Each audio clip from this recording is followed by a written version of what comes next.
कोपरगावकरांसाठी एक सुवर्ण संधी. विस्पुते सराफांचा विश्वास आता वास्तू निर्मिती क्षेत्रातही दृढपणे उभा राहत आहे. कोपरगावच्या मध्यवर्ती ठिकाणी येवला रोड रामग्लास शेजारी एकविरा कॉम्प्लेक्स हे भव्य रेसिडेन्शियल आणि कमर्शियल प्रोजेक्ट तुम्हाला हक्काचा पत्ता देण्यासाठी सज्ज आहे. कोपरगावात प्रथमच हायवे टच लक्झरी फ्लॅट्स, प्रशस्त शॉप्स आणि आधुनिक ऑफिसेस, तेही एकाच ठिकाणी. अधिक माहितीसाठी संपर्क करा 8208500041 आणि 9822551153. धन्यवाद. कोपरगाव नगर परिषदेच्या सार्वत्रिक निवडणुकीच्या पार्श्वभूमीवर शहरातील प्रभाग क्रमांक 4 मधील विविध सामाजिक व राजकीय क्षेत्रातील मान्यवरांनी भारतीय जनता पार्टीत जाहीर प्रवेश केला आहे. कोपरगाव विधानसभा मतदारसंघाच्या माजी आमदार सौ स्नेहलता बिपिनदादा कोल्हे यांच्या मार्गदर्शनाखाली युवा नेते विवेक कोल्हे यांच्या हस्ते हा पक्षप्रवेश पार पडला.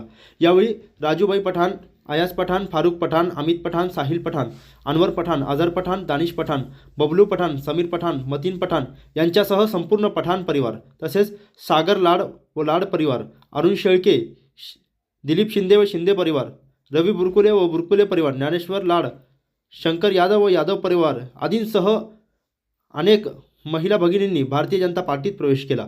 या प्रभावी नेतृत्वांच्या पक्षप्रवेशामुळे कोपरगाव मतदारसंघातील भारतीय जनता पार्टीची संघटनात्मक बांधणी अधिक मजबूत झाली आहे. या सर्वांचा प्रदीर्घ अनुभव, व्यापक जनसंपर्क आणि स्थानिक पातळीवरील प्रभाव या निवडणुकीमध्ये पक्षाला मोठी राजकीय गती देत निर्णायक विजयासाठी निश्चित उपयुक्त ठरणार असल्याची प्रतिक्रिया युवा नेते विवेक कोल्हे यांनी व्यक्त केली. याप्रसंगी सर्व नवप्रवेशकर्त्यांचे स्वागत करून पुढील राजकीय वाटचालीस युवा नेते विवेक कोल्हे यांनी शुभेच्छा दिल्या.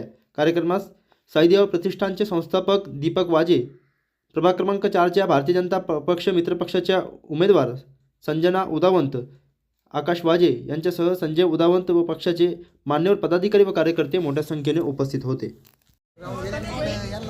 भारतीय जनता पार्टीचा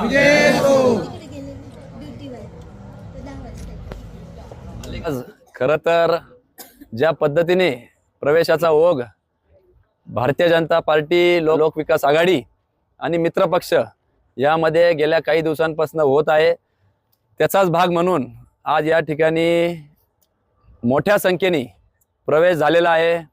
त्यामध्ये राजूभाई असतील पठाण, त्याचप्रमाणे फारुखभाई असतील, त्यांचे असंख्य सहकारी, आज दीपक भाऊ असतील किंवा संजू भाऊ असतील, या सगळ्यांच्या उपस्थितीमध्ये भारतीय जनता पार्टीमध्ये या ठिकाणी प्रवेश झालेला आहे. सर्वप्रथम मी देशातील नव्हे तर जगातील सगळ्यात मोठ्या पक्षामध्ये त्यांचं या निमित्ताने मी खूप खूप स्वागत करतो. आणि ज्या पद्धतीने विकासाच्या मुद्द्यावर कुठंही समोरचे या ठिकाणी जातीय तेढ निर्माण करून स्वतःची राजकीय पोळी बाजू पाहू इच्छित आहे, परंतु ज्या पद्धतीने प्रवेश सर्व समाजाच्या घटकातील लोकांचा भारतीय जनता पार्टीमध्ये होतोय, हे निश्चित झालेलं आहे की ही निवडणूक विकासाच्या मुद्द्यावर आमच्या युवकांपासून ज्येष्ठांपर्यंत हातात घेतलेले आहे.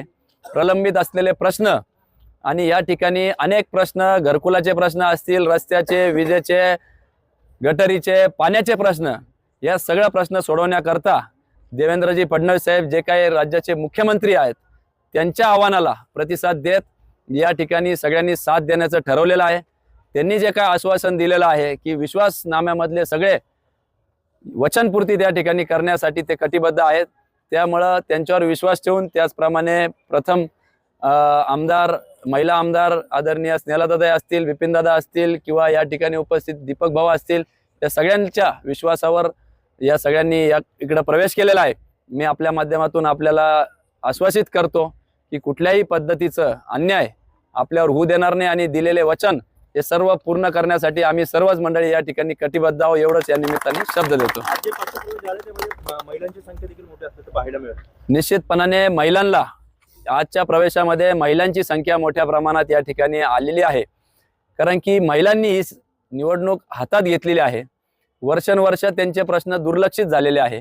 शेजारी संगमनेरला 365 दिवस पाणी येतं, श्रीरामपूरला 315 दिवस पाणी येतं. 125 कोटी रुपये खर्च करून त्या ठिकाणी आपल्या कोपरगावमध्ये अधिकृत आकडा फक्त त्या ठिकाणी 63 दिवसाला 10 महिन्यामध्ये पाणी आलेलं आहे. आणि जे या ठिकाणी वल्गना करताय की पूर्वी 23 दिवस यायचं, नगरपालिकेचेच आकडे सांगताय गेल्या 4 वर्षामध्ये 58, 72, 63, 67 हे अशा पद्धतीचं पाणी आलेलं आहे. म्हणजे 125 कोटी रुपये खर्च करून नाही तेवढंच त्या ठिकाणी पाणी आलेलं आहे. आणि महिलांचे हे प्रश्न फार जटिल आहेत. आणि त्याचप्रमाणे गृह उद्योगाच्या दृष्टिकोनातून खरं नगरपालिकेच्या अध्यंतरीत जरी तो विषय नसला तरी संजीवनी उद्योग समूह म्हणून आम्ही तो हाती घेतलेला आहे. त्या ठिकाणी वेगवेगळे गृह उद्योगाचं प्रशिक्षण आपण चालू करून 200 महिला त्या ठिकाणी रुजू देखील झालेल्या आहे क्लस्टरला. परंतु कुठंतरी विरोधक आता त्या ठिकाणी घरोघरी पॅम्पलेट वाटून त्यांना भुलवण्याचा प्रयत्न करताय. पण त्याला कुठेही भूलथापांना बळी न पडता महिलांना देखील कल्पना आहे की हे प्रश्न सोडवण्याकरता आदरणीय कोल्हेताईंनी बचत गटाची चळवळ उभी करून अतोनात प्रामाणिकपणे प्रयत्न केलेला आहे. आणि म्हणून त्यांना बोलवण्याकरता वेगवेगळे पायंडे या ठिकाणी सेलिब्रिटीज बोलून निवडणुकीमध्ये, कारण की स्वतःची फेस व्हॅल्यू त्या ठिकाणी राहिलेली नसल्यामुळं बाहेरून सेलिब्रिटी आयात करून त्यांना गर्दी गोळा करण्याची नामुष्की विरोधकांवर आलेली आहे. आणि निश्चितपणाने मला कल्पना आहे महिला, युवक, सर्व जाती धर्माचे लोक ही निवडणूक आता हाती घेतलेली आहे आणि जणू काही लाट या संबंध शहरामध्ये तयार झालेली आहे. आणि याचं रूपांतर निश्चितपणाने 21 तारखेला गुलालाच्या रूपाने आमचे 31चे 31 उमेदवार निवडून आल्याशिवाय राहणार नाही, एवढंच खात्री या निमित्ताने मी देतो. खरं तर घरकुलाचा जो प्रश्न आहे, निवडणूक पुढे गेली आणि मी देवेंद्रजींना या निमित्ताने भेटून आलो आणि त्यांना सांगितलं, साहेब तुम्ही आम्हाला शब्द दिलेला आहे त्याच्यावर आपल्याला काम करावं लागेल.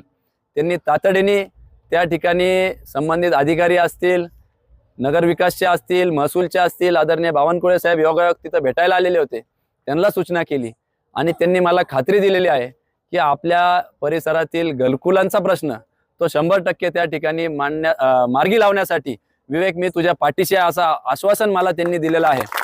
त्याच्यामुळं अनेक वर्ष हा प्रश्न फक्त राजकारणापुरती मांडला जायचा. स्वर्गीय शंकररावजी कोल्हे साहेब असताना हा नियमाकुल करण्याची प्रक्रिया चालू झाली होती. 4,000 रुपये भरून 5,000 रुपये भरून 10-15 घरं नावावर झाले. परंतु विरोधकांनी त्यावेळेस दिशाभूल करून आम्ही हे मोफत करून देऊ, थोडे दिवस थांबा आणि ती सगळी प्रक्रिया रेंगाळली आणि त्याच्यामुळे खरं तर हा सगळा इतिहास घडला. परंतु आज गल्ली ते दिल्ली एकच जर विचाराची सरकार असली तर निश्चितपणाने प्रश्न सोडवण्याकरता सोपं जाईल. ह्या आशेने, ह्या भावनेने या सगळ्या जणांनी त्या ठिकाणी पुढाकार घेतलेला आहे. निश्चितपणाने त्यांचे सगळे प्रश्न सोडवले जातील एवढीच पुनश्च एकदा खात्री देतो आणि थांबतो.